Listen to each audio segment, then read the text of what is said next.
This is Richard back at you guys, going from one to another to another to another. But we got Thomas's '07 Chevy in the house, Suburban. Is that right, Teresa? Suburban. I thought that was a pickup. I guess I couldn't see the back of it with all the cars on the left. So, but anyway, it's a four-wheel drive Suburban, 2007 5.3. Does a lot of off-roading, stuff like that. He's got a new transfer case in it. I believe he said it's stuck in four-wheel high, but we're not going to do anything with that because it's warranted somewhere else. But he said he got up in the mountains and noticed that he was starting to have problems with his tranny. But he was able to get out of the mountains and limp it to us. So he said he's losing his engine braking. So when he pulls it down, he's not getting no engine braking and stuff like that. So there's no telling what we're going to see when we get into here. So going to be pretty interesting. Do what, Teresa? He's going to do the 5-pinion planet. Oh yes, actually, yes. We're going to put 5-pinion planets in it, front and rear. We're going to put the Z-Pack, a wide band. Corvette. We're going to do everything to this, make the shifts really nice and short, but not firm. So that's what we want to do. But we got a friend in here now. I don't know if anybody knows what this is. In Texas, we call them like mud daubers, and it looks like he's still sealed up in there. I wonder if he's home. Oh, I hope not. Let's open him up, see if he's going to come out. Oh, wow. Are you kidding? There he is right there. Let me see if I can pull him out of there. It better be dead. Nope, Okay, he's in good. pieces. It's dead. He's in pieces. He just couldn't stand the heat. Pretty crazy. There you go. But anyway, guys, we'll get this 4L65 apart. See what we got going on.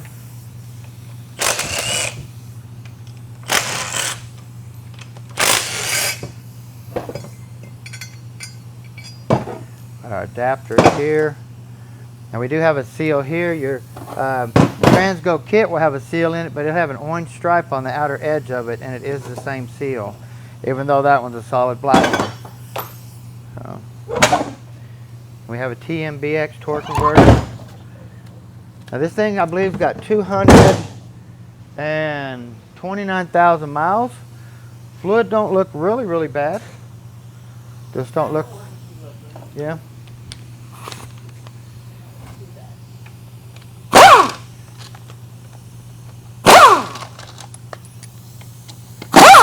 Woke up to some beautiful rain this morning.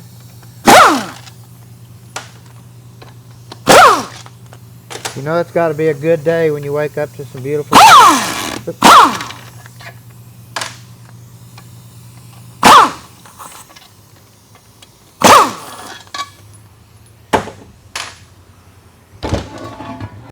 Got Trent out there putting the Saturn in. Got Cody putting in a Dodge Charger 4-wheel drive. So we are going left and right, left and right.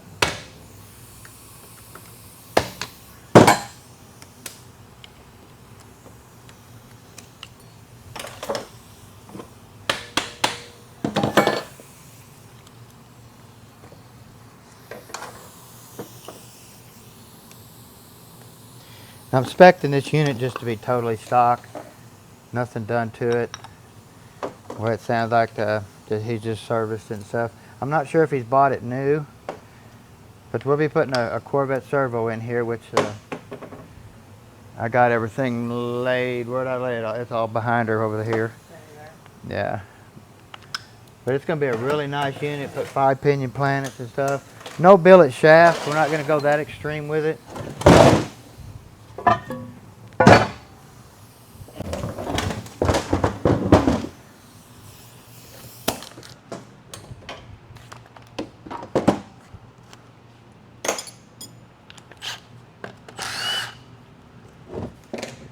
Pan's been on something.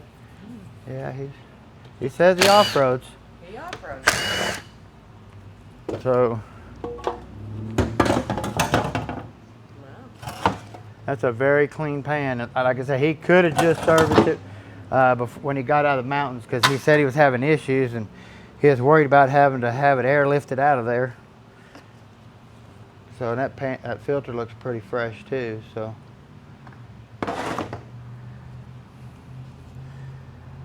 Now we're unhooking our input speed sensor here. Now anytime you put a boost valve in one of these and you make that commitment, it's going to stay there because you cannot physically get the boost valve back out because the plug for the input speed sensor covers it up now.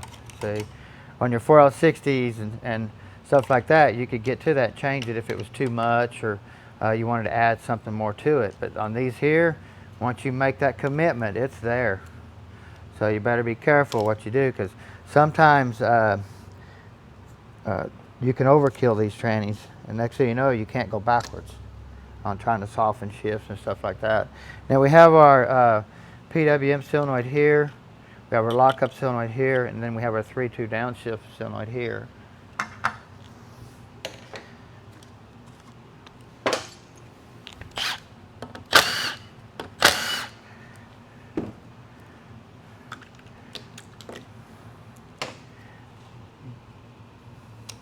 Now they do make two different pressure control solenoids, early and late.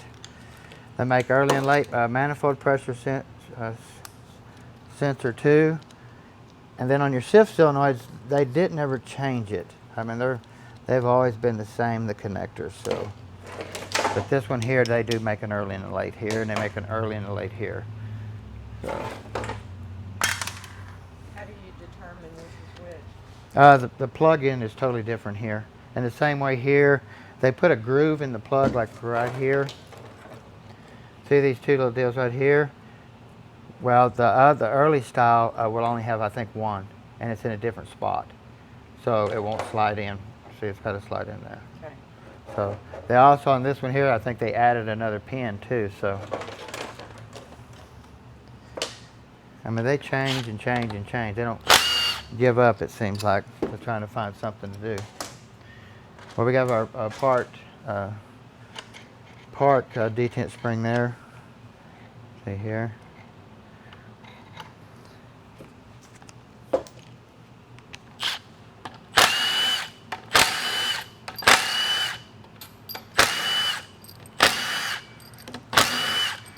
You know, being that kind of mileage on it, I'm curious to see what the valve body plate looks like.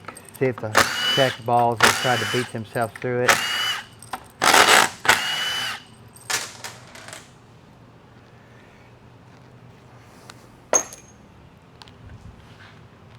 I did put me a new clip on the end of here. I lost my other one. It seems like I had issues with it all the time for some reason, and finally lost it. Put a new one on with a new rubber O-ring behind it, and so far it's working pretty good. See our manifold pressure switch here. All these are little pressure switches. They click when you push them, like a little button, all of them.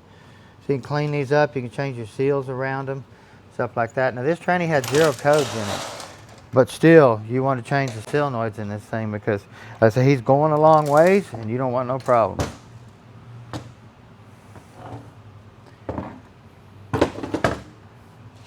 So I had it tilted pretty far. Like I say, you see somewhere here, we can fix that there. You see here, we can fix that there. Actually, excuse me just for a second, Teresa, I'll get in here.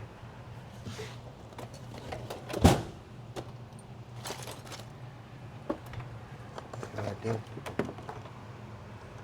I put stuff everywhere and I go back to try to find it and I can't find it to show you guys.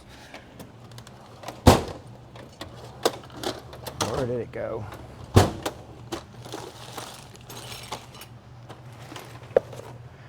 Well, I'll find it after the fact. But I have a package of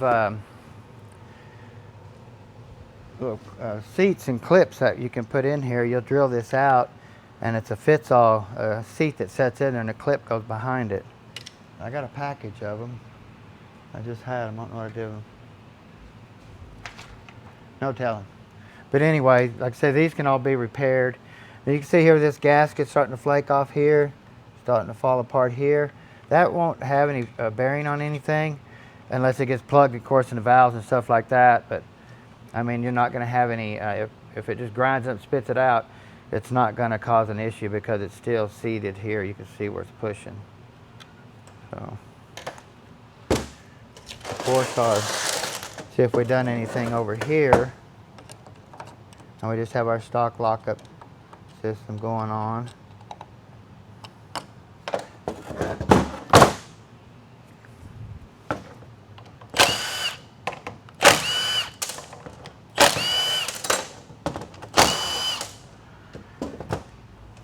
Our pressure control solenoid.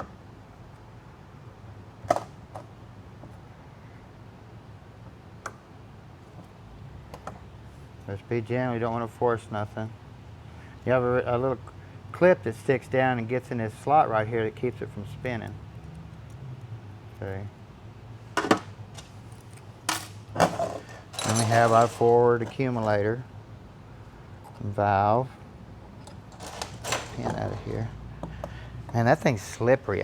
It's like my gloves are really slippery. I don't know if he's got a little bit of additive in here or something, but this stuff is.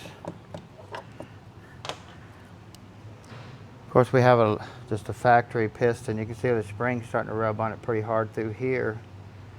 So just get rid of this. Put an aluminum one in there. That way you know you're not going to have any issues. If you don't have one on the shelf, you can find a real early 4L60E, and all of them pretty much had aluminum pistons. You can take it out of there, you know, if you got one laying around or something like that. So.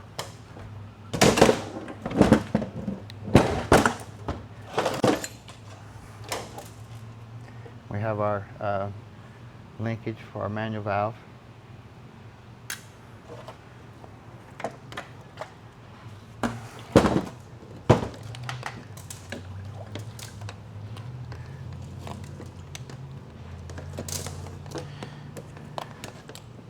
Been a really good squeegee, guys. Look at that thing, straight as an arrow still. That thing has been a tough dude. Yes, that InstaClean does the job, let me tell you. Sucks the poison right out of it and straightens that thing right up. Very funny.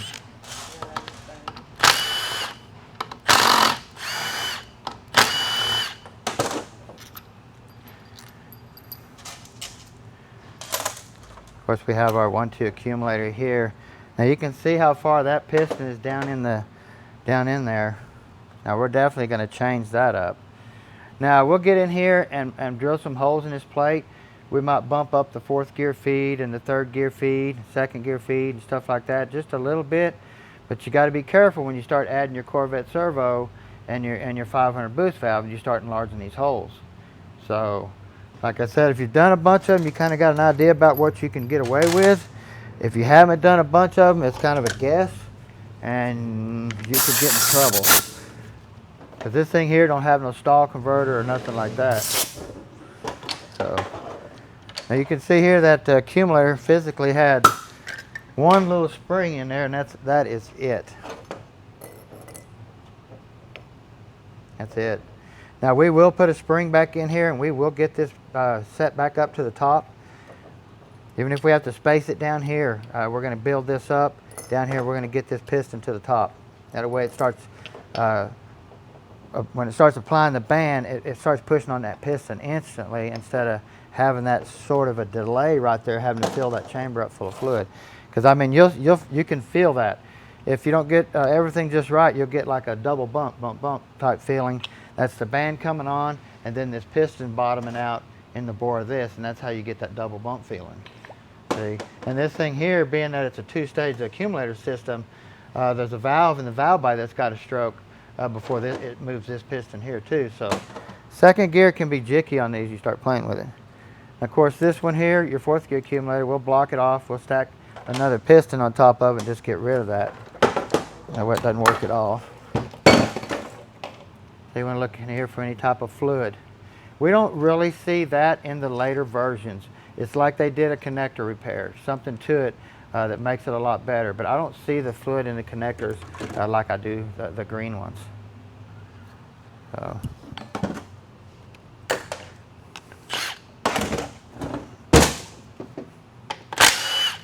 You want to grab your parking paw right here and turn your output shaft, and you can lock it in like that and then move that back, and now you can get to that bolt right there. If you don't do it, you can't get to it. You'll cross thread it trying to put it in and stuff like that. So Now you don't want to bend this. I mean, it'll come out of there if you work it good enough, possibly sometimes. If not, you got to leave it in there. If you bend it, we've had people bend them accidentally, and when you put it in manual, it tries to put it in park. So if you ever have that happening, then you kind of got an idea what you did.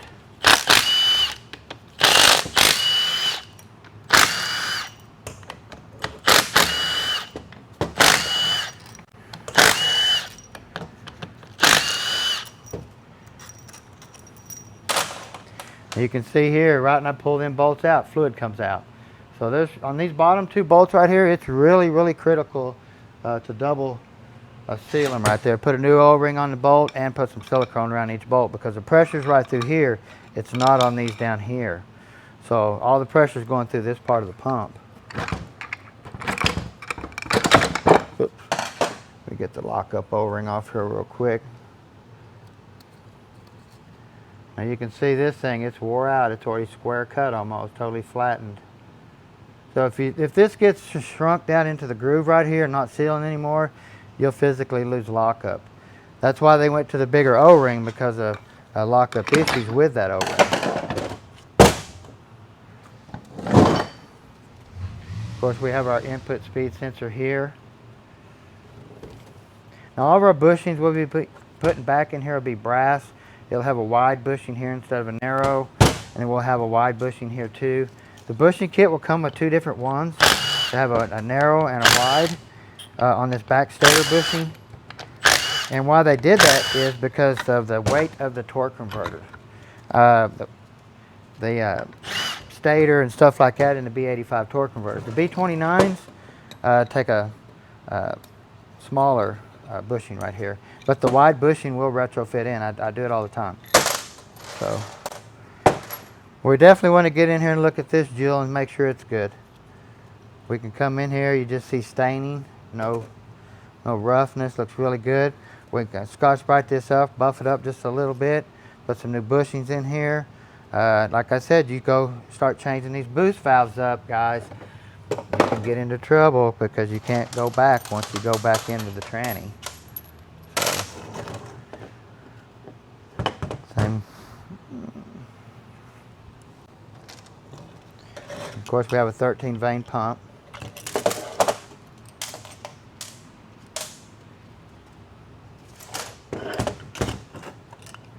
Single cone style slide spring.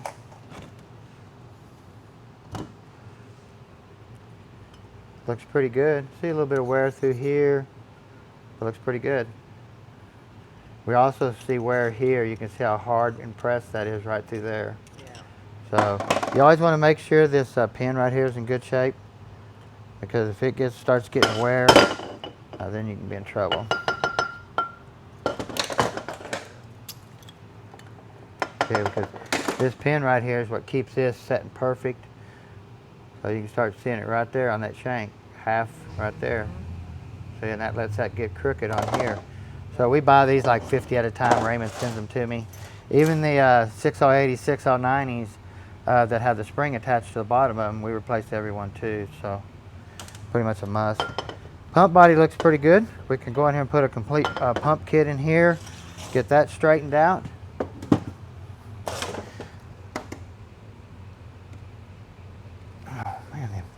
Some of them seals just don't want to come out of there.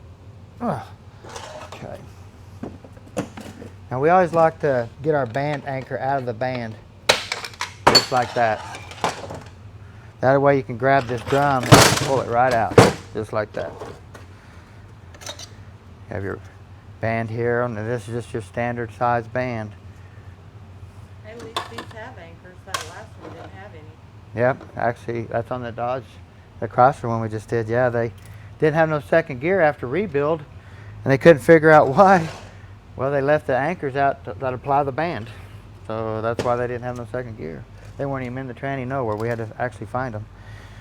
So I'm going to check here. This bushing here is totally wore out. This bushing stands above the drum. That way it keeps it from touching. But this bushing here, it's totally gone. It's smooth all the way. There's no lip on it no more. When you put your new bushing in, there'll physically be a lip. Same way here.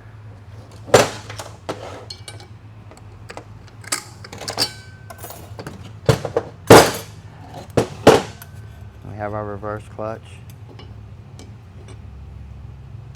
That's your bevel plate. Just remember your bevel plate, the middle of it always goes against the steel that way, like that. Never put it in like that. It goes like that. Okay. I mean, I've seen them come in all kinds of ways. So you always want to check this for being level all the way across. Get you a straight edge. Check it in 3 different areas. Get you some 180 grit sandpapers. You get this going really good. Guys, I've seen guys take a buffer and do this. I swear, I've had them come in the shop where somebody took a buffer and did this. Please don't do that. Go get you some good sandpaper, 180 grit, go around that, turn it, go around it, make it look really nice. Get it scuffed up really good. But don't take that buffer and sit there and grind ruts in it. Now we have our reluctor wheel that's made onto the shaft for our input speed sensor. We have our bearing here, a real critical bearing you always want to check. I've always talked about this bearing winding and parking neutral. You got your 89 thousandths shim right here. They don't give you much here, guys. 89, 90, 91. They don't give you a whole lot to play with.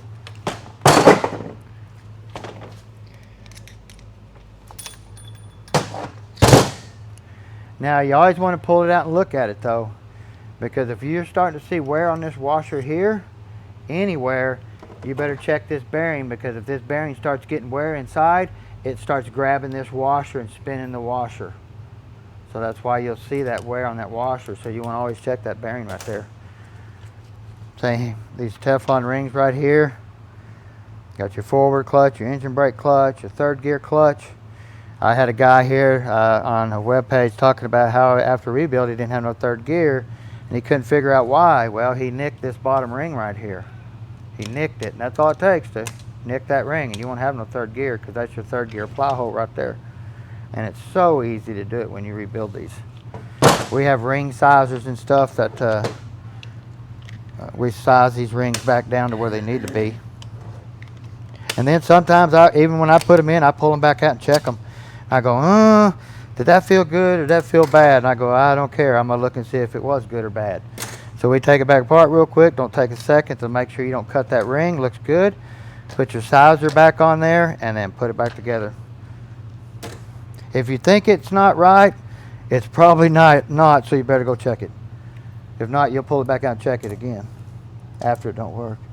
We have some good looking load springs that was in the vehicle still in the tranny. We just have our 6 3/4 clutches here. Now we will be going back with a Z-Pack, of course. That's our favorite thing to do to these. Some really fresh load springs.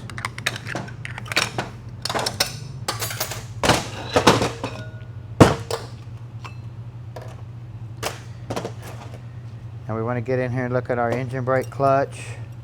You know, starting to see a little bit of wear, but not so much at what he's talking about yet.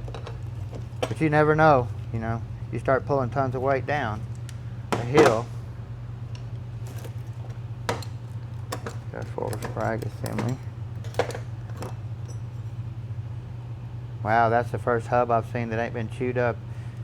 But it's got the original brass race on the forward sprag assembly, so that's crazy. Normally this sprag will just race will just eat that up. That looks brand new still. You don't see that very often. And look here, really good. Annie, did I scare you? Guess I did. She doesn't like loud noises. No. So this looks really good. We can Scotch-Brite this up, change the bushings in it. Look at your sun gear. Make sure on either side it's not wore. Thing like that. Put a new sprag in there. Same way with this race here. So any type of chatter marks, throw it away. You can't get that. You can't Scotch-Brite that stuff out. But if it looks nice and shiny like this, you can Scotch-Brite that out. Get that glare off there. Be perfect. Like I said, we got all bonded pistons that are in here. Let me go ahead and pop this out real quick.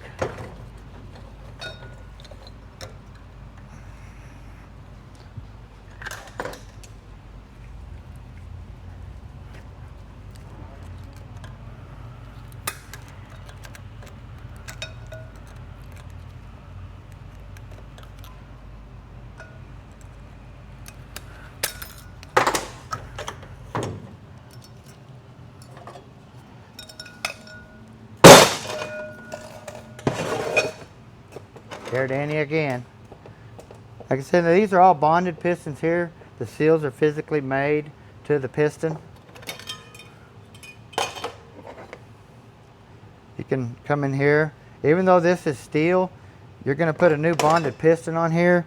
You want to take you some Scotch-Brite, and you want to come in here and grab it, and you want to Scotch-Brite this all the way around. Like that, all the way around. Clean that surface up. Clean, just like that all the way around. Same way in here and in here. Because this seal here seals on the outside. There's a green seal down in this drum down in here that seals on the inside. Now your overhaul kit, the seal will be green. A lot of times they come out of here black, but this one does have a green coat to it. So this seal here is what seals on the inside. So you can Scotch-Brite this up too. Make that look really nice. Now this is going to be a new piston. These are both going to be new. You don't want to Scotch-Brite it up in there since it's new. Put it all back together. Pretty simple. Some of these Sure things. you don't want to give, huh? It will here in a minute. I just got to keep tugging on it. Get my favorite snap ring out of here.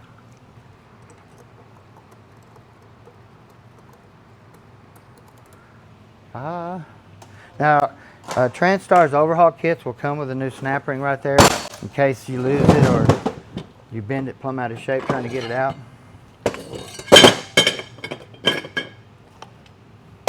Now you can see here he's got 4 pinion planets. Got a roller bearing hub, but you want to look here for wear. Oh, that's wore plumb out. Wow, you don't see that very often. This is a new style and it's hardened through here. So you don't see that very often. At all. Let's say we're putting a brand new sun gear in it. You can see here the really wear on the sun gear. Let me get my glasses. I'll wipe my hands off. So I can see that really good. How pitted that sun gear is, and I want to make sure you guys can see it. Oops. Do you see that pitting down in here? All the way around. Look at that sun gear. All the way around. Now, will it be on this side? It's on both sides. Because this guy here does a lot of deaccelerating coming down the mountains in manual low gear, so you're going to see big wear on both sides of these gears. Normally when they come in here, we really only see a wear pattern on one side. It's on the load side taking off in first gear, where you know your coast side, you don't see that type of wear. So, but you can see here, I got a brand new one here that I've already got laid out. See what the difference in the gear. I mean, beautiful, brand new. So now when you get a new one, you will have to take your snap ring off of this and put it on here. The new gear does not come with a snap ring. Now we'll be putting a different shell in here, a hardener shell. It'll actually come with a washer that goes into the shell instead of into the rear sprag assembly down in here. Now this is, since it's a late version, the hub here on this shell has been hardened from factory, but we still start to see wear here where that bearing rod's at. So we really replace some more for that because the bearing wears this shell crooked, and next thing you know it looks fine over here, and it's got a big rut over here on this side. So that's more why we changed the shell than the spline stripping back like in the olden days.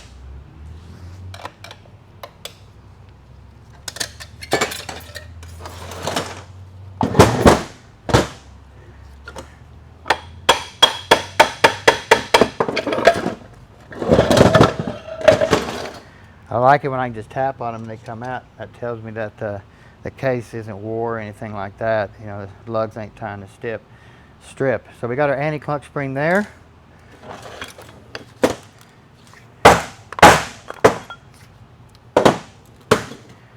We have our 4 pinion planted here. Like I say, you want to go in here and check for any type of wobbling, any pin coloring, purple, one not purple, something like that. check that bearing down in there. You can take your sun gear, put that down in there, and you can push on that really hard and feel if that bearing's got any rough spots in it or anything like that. So we'll get in here and look at our low reverse clutch. Looks pretty good.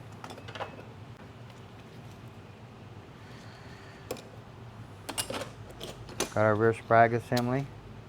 You want to look at this race really good. If it's got chatter marks or anything like that, replace it. If it doesn't, Scotch-Brite it up.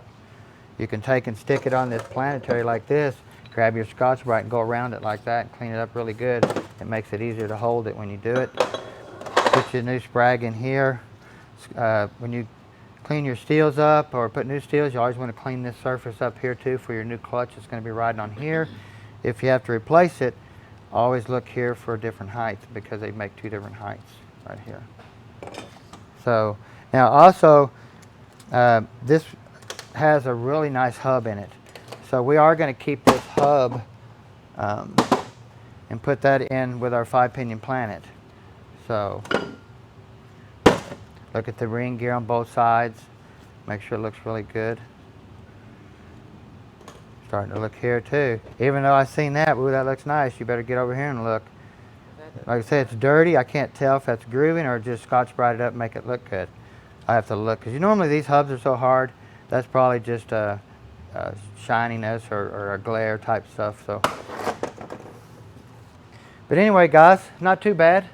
This gentleman's sitting at the motel. We got to get it built like today, like right now, like yesterday, and that's what we're going to do to get him back on the road. So Teresa, definitely thank you again for recording. We appreciate everything you do. Guys, don't forget to go subscribe because believe me, we got a ton coming. So y'all have a great day.